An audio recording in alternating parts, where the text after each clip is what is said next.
So eto na, APJ's Batang Quiapo, latest episode tayo mga kaibigan. Pero bago yan, please huwag kalimutan mag-like and subscribe at pahit ng notification bell. Maraming salamat po.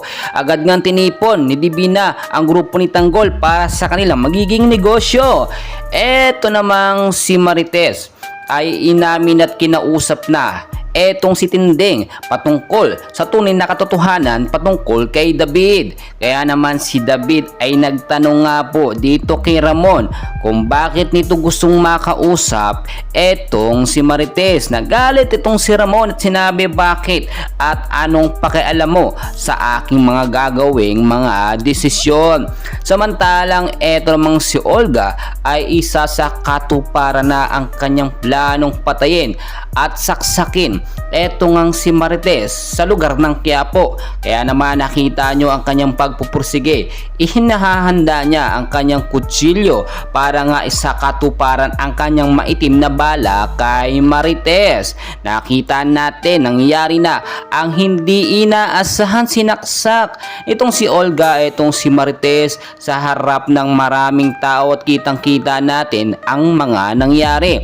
Agad namang inawat ni Tinding ito nga pong nangyari at inalalayan si Marites sa nangyaring aksidente at pagsaksak sa kanya.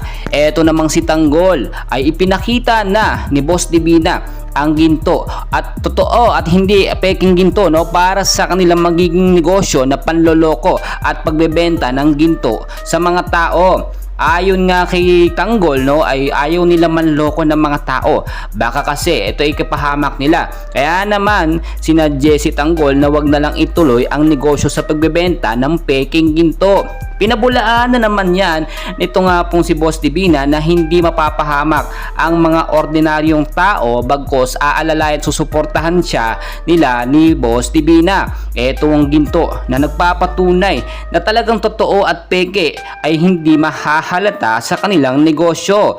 Etong si Boss Divina ay kumpiyansa na lalago at tutulong si Tanggol sa kanilang magiging negosyo at lalago ito na sila ay magkakasama. Well mga kaibigan, ang dami pang kaganapan and please huwag kalimutan mag-like and subscribe. Maraming salamat po.